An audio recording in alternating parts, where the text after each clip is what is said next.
Hello, I'm Jennifer of Jen Coco. I hope you all are having a wonderful day today. And have your mugs of hot chocolate ready, because we are going to be just double-checking your grammar, so that way we can prepare for next week, starting to coin morphemes, which I'm very, very excited for. So, hope you all are having a wonderful day. Let's jump on in. Ooh, that's still very hot. Hello. Okay, so last Wednesday, we were really discussing a lot on the verbs. We discussed a few other things considering the timeline, our syntax, and our pronouns. But we really ended up looking at our verbs a lot. And I said I would look up some things, double check some things. And I've made a few decisions, but there's some things I want to go back on. So one thing I did look up, the perfective, we're going to say is going to evolve from something meaning to have or to hold or something like that, or like to possess. It's going to be like different from the genitive, to be sure, but it's going to mean like something like to hold, to have, possess, something like that. The other thing I was thinking of is that I'm not sure I like the whole to begin thing for the future. The to end, to begin thing with the past future, I'm not feeling it. I want to do something else. And one thing that I was looking at on a Biblioreadian video was that to hope is a potential source of future tenses. So, with that in mind,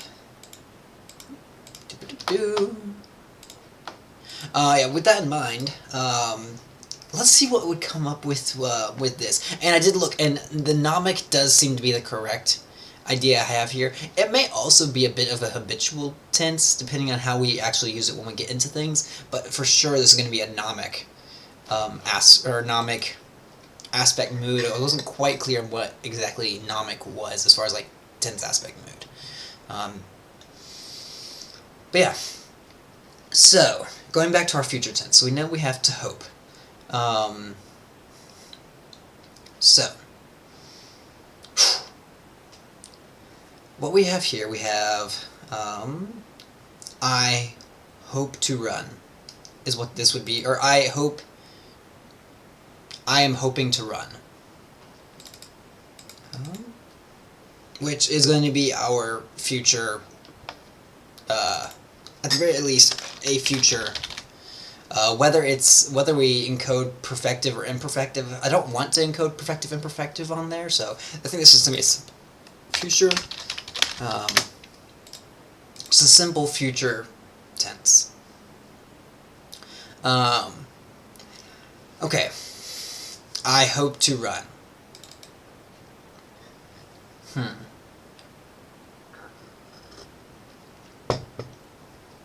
That sounds like a type of conditional almost. That said, I believe that there is a mood that deals specifically with hopes and wishes. Let me double check on that real quick. Although that might apply to our past tenses a little bit more. Let me double check as we are looking through all this.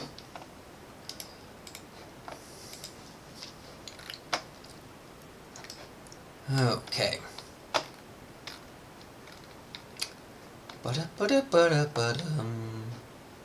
Optative mood. Let's double check this is what we want.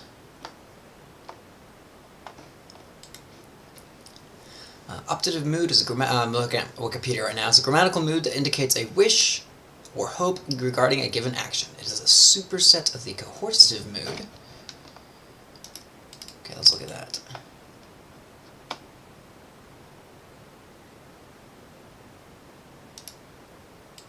And distinct from the desiderative mood. We'll also look at that. Okay, let's look at the desiderative. In linguistics, a desiderative form is one that has the meaning of wanting to X. Ooh! Desiderative forms are often verbs derived from a more basic verb through process of more... Interesting.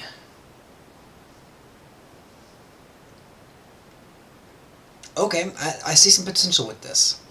Or with that wisdom as well.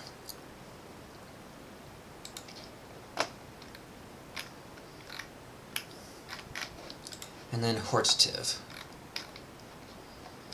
In linguistics, hortative modalities are verbal expressions used by the speaker to encourage or discourage an action. Different hortatives can be used to express greater or lesser intensity of the speaker's attitude for or against it. Interesting as well, okay.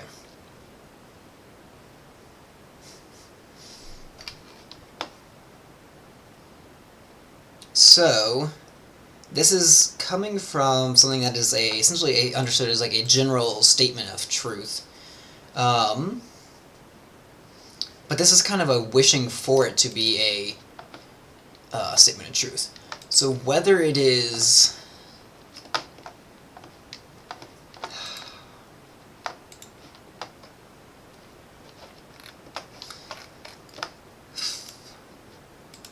So they're implying that this is something that wants to be true.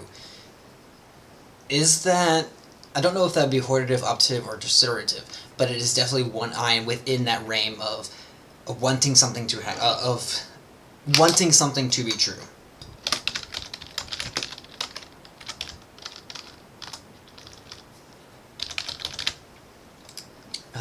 So we'll give that a more formal term in a little bit. We also have here our... Okay, so now we have our past forms as well. Those are going to provide some interesting things. So, I was hoping to run. I was hoping to run.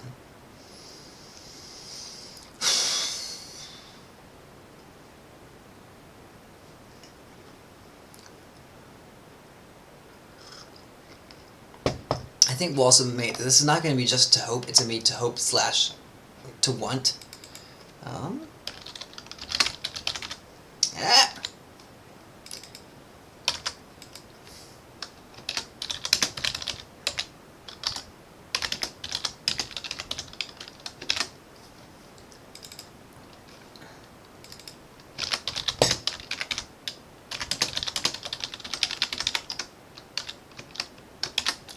Okay.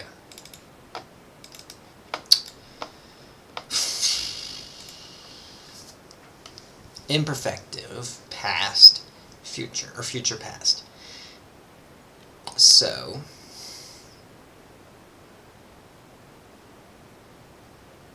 I was hoping to want. I was hoping to want. Or I was hoping to run, I was hoping to fly. I was hoping to dream. I was hoping to build.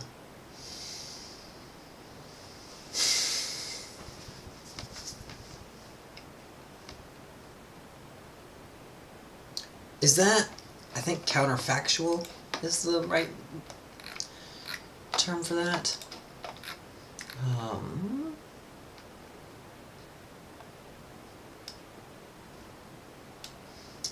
I was hoping to do this, but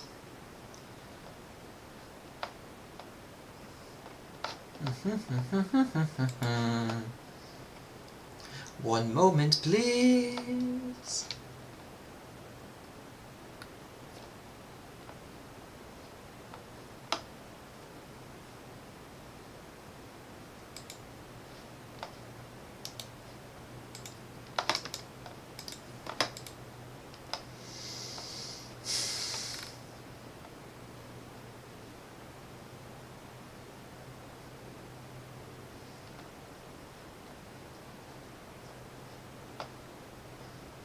Okay, so...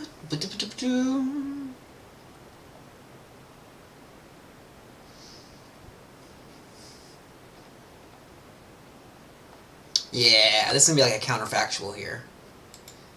Because it's going to be... Find the right thing. There we go. So, yeah, counterfactual. Because I was hoping to do this, but, yeah, it ain't.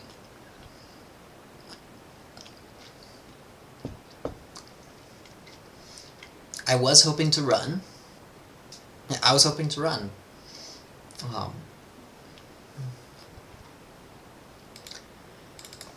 And then for our perfective past, it might be something similar to this of I had hoped. Let's see. I had hoped to run. So I was hoping to run. I had hoped to run.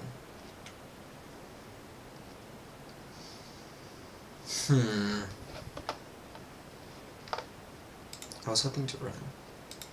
I had hoped to run.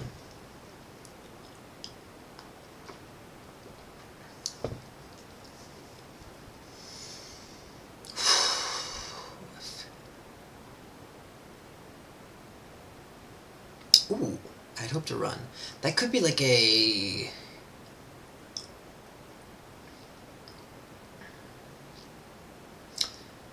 almost like another Optative, I believe. Like on the names again, I believe Optative. Yeah, another expressing desire or something like or such. I'd hoped to run. So whereas this one's like a conditional or a conditional of I'd hope to run, but da da da da da. This one's like a I'd hope to run. There's a more of a desire there. I was hoping to run. I had hoped to run. I had hoped to fly. Yeah, so this is going to be more of a... It's expressing desire to an extent. And I will say, we are looking at this from a English perspective, I will say. But I think this makes sense. So I had hoped to run. What would that be? Maybe that one's our desiderative.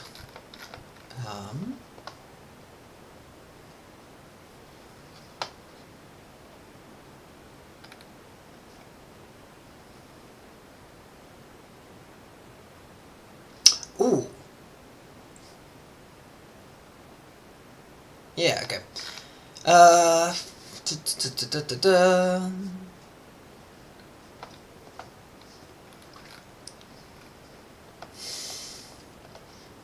Yeah, we'll say that that's a desiderative of wanting to do something. I believe that's accurate. Well, I hope so at least. And then this will be optative or hortative, or yeah, or some type of hortative. Hold on, let's see. Let's double check the accuracy on that statement real quick.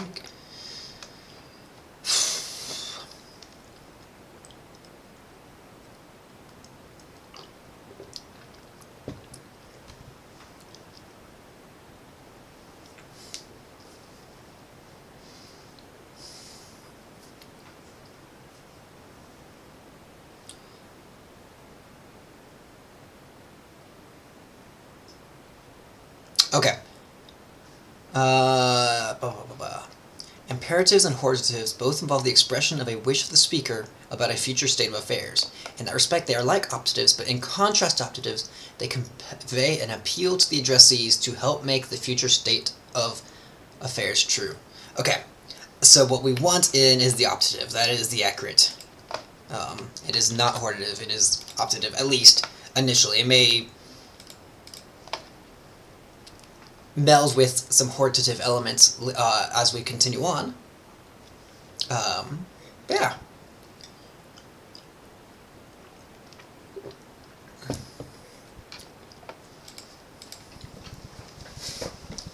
So, and that might mean our desiderative might actually mix with a hortative. Maybe. But it's definitely expressing a want of sorts. So we would have...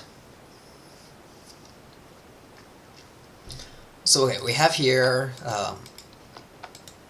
so once we get once we get some of our verbs made, we can start producing many different meanings of sentences with our verbs, which I appreciate.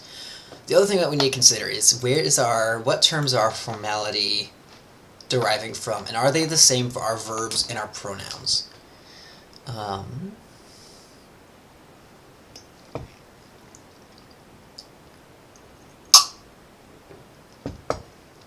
Ooh. Okay, here's an idea.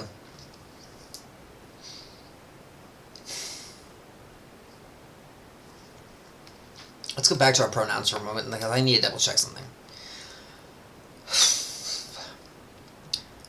Do we need our pronouns to agree with, or do we need our did we state that our verb is going to always agree with our pronouns?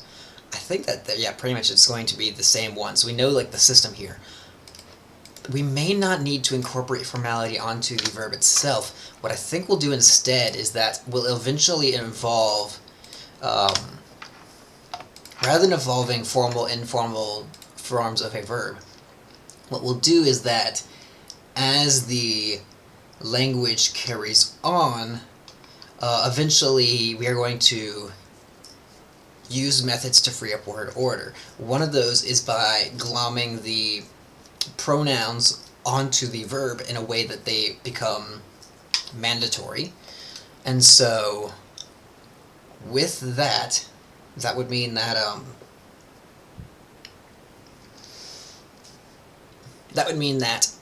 formality would be encoded on the verb by the fact of having personal agreement on the verb. Okay, I like that a lot, actually.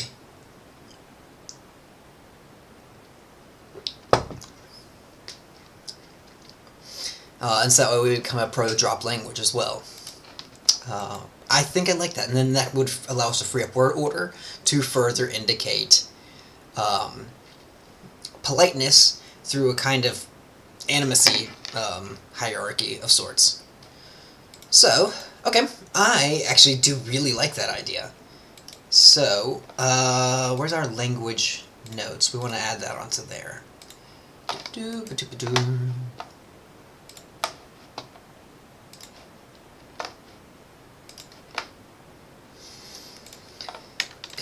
So,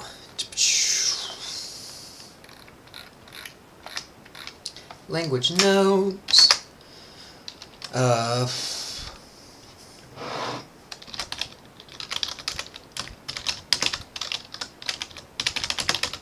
Pronouns that affix onto verb.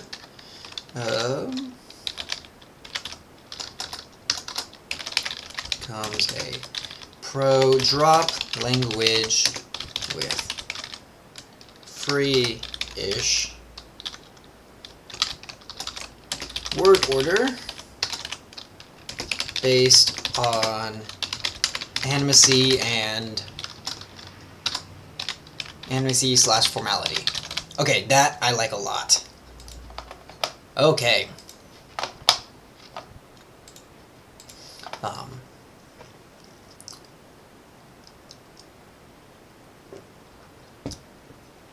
Okay, this is looking good. So we'll still need to figure out what our formal terms are going to come from. High formal is likely to come from something meaning council, or some word relating to back to the council of sorts. So, okay, let's take a look through all of our goals so far. So, going back on our goals, we have developed a tonal language that's going to, as we start to work more with the language itself, that's going to start becoming more and more present. One thing we have not discussed much in this language is how we want our sound system to evolve over time. I'm not as worried about that on this language as I would be on others, just because, or at least about plotting out some sound changes before we start coining morphemes. Yeah, I think I'd rather just see where we go with things. I don't think I'm going to try and control that too much, at least to start with. So, okay, we also, but yeah, we have a tonal language, and that's like the one thing that we have mentioned we'll probably get more of, is developing some more tones as we go on, as we evolve our language. We do have a gender system based on animacy and societal roles, which is good. So we have our Flaunal Avian distinction in our human, quote-unquote, non-human, again, quote-unquote, and inanimate things. We have worked extensively on getting a honorifics and titles system. An honorifics and formality system. So, and that's one thing that we're going to have to continue to work with as we continue to work on and create this language. And yeah, we've established just basic cases that we're going to start off with. We'll likely develop more. I see that being a likelihood in this. But at least we're going to start off with a basic nominative, accusative, genitive. Just simple. So, we've also described that because of how we're going to evolve, because of our syntax, it is likely that noun, class, and case will combine together to suffix onto nouns. Not likely, that is going to happen. And it is likely that noun, class, and case will combine with number to prefix onto nouns, or at least prefix onto parts of noun phrases. So you get this almost parafix. I still don't know if that's the correct term. Phenomena.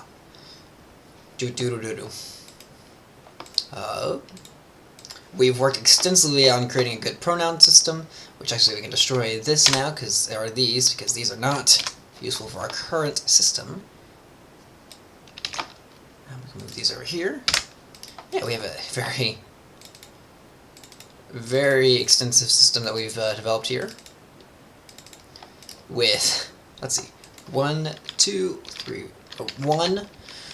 4, 5, 6, 7, 8, 9, 10, 11, 12 different pronouns that you can use to describe who you're talking to or talking about. That's a lot. And that's just in one case. These are also affected, since these are also affected by case. That's what, 12 times 3, that's 36 different pronouns? Whoa! And that's not even including if we start accounting for number on top of this. Although I think that would probably go along the similar ways, at least right now, of grammatical number here, so with regular nouns. At least start off with before things start getting messed with, just due to wuzzy-does-its. Why am I blanking on the term? Just due to phonological changes.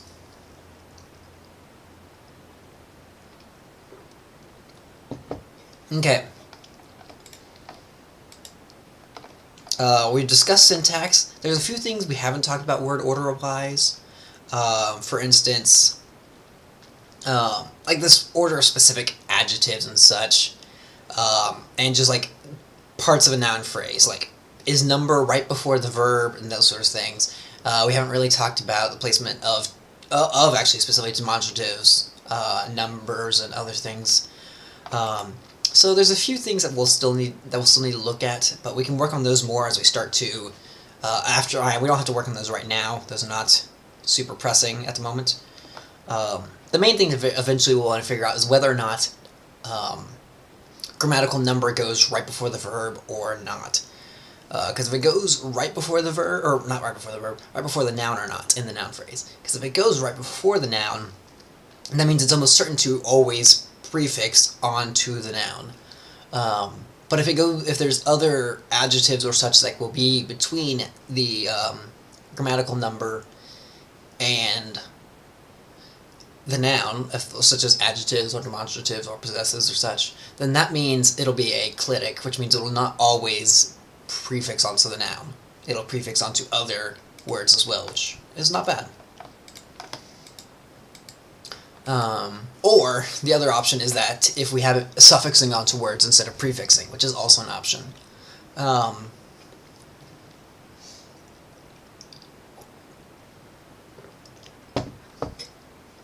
and that would almost certainly result in a clitic. So, let's see, we also have, and we've discussed our verbs, and have been discussing those for quite some time now. And yeah, I think we're in a good position now. We're going to leave this as a shorter episode for today. Leave it here, because next week, starting on Monday, I think we're going to start coining some terminologies. The only other thing I want to kind of discuss right now, actually, is what are our formality markers going to evolve from? We have not discussed that at all.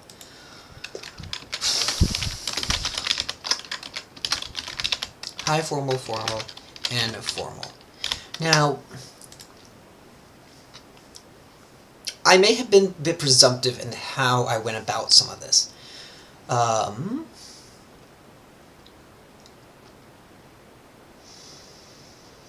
Because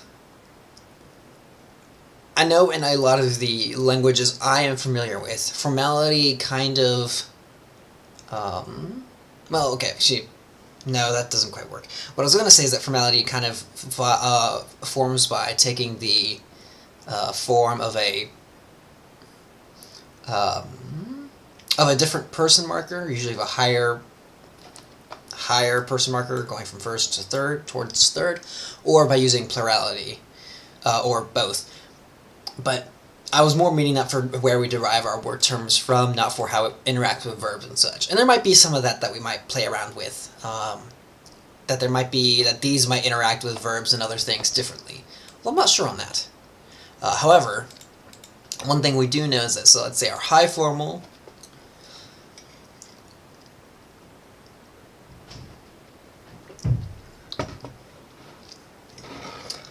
is going to likely mean something that's related to the council or the head of household. Since this is pretty much used for these members exclusively.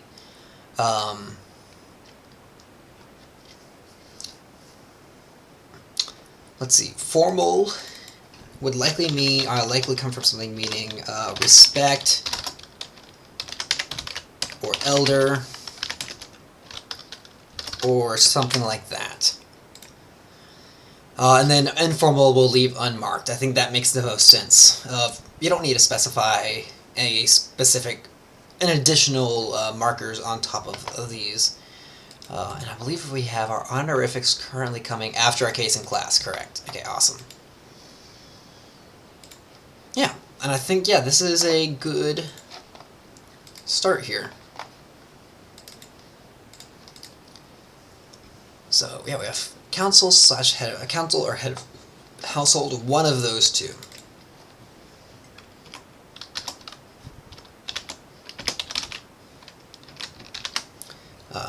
And this is like respect or elder or something like that.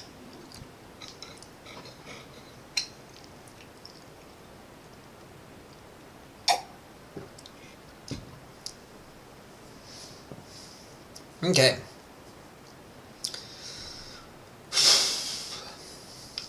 Yeah, I like this a lot, actually.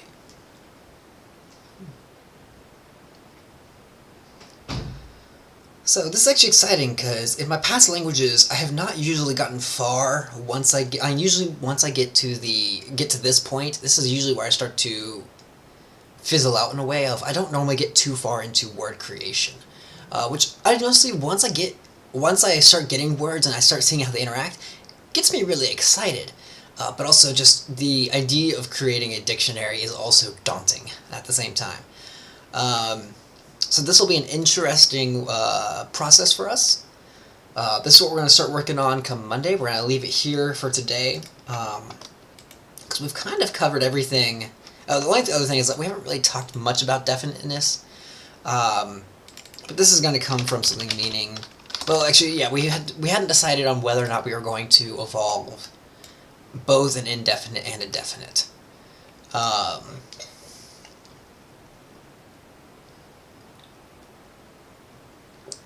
If we're going to evolve only one, it's going to be the definite article.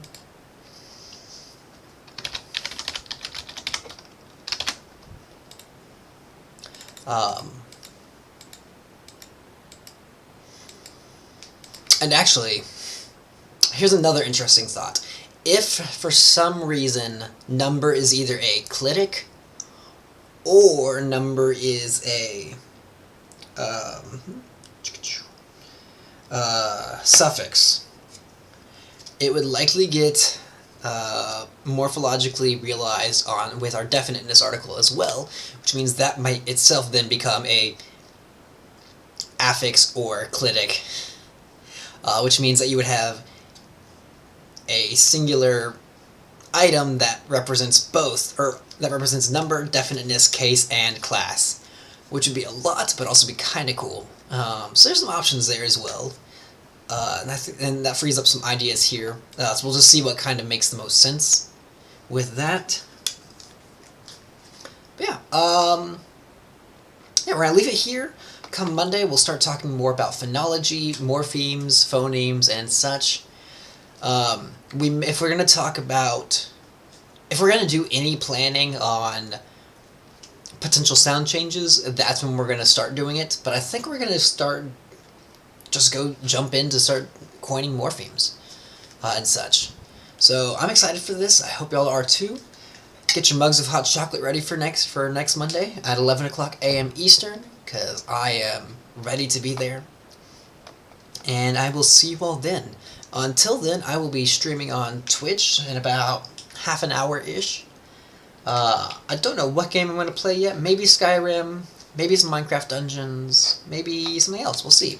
But thank you for joining me today. Hope you'll have a wonderful rest of your days, and I will see you all on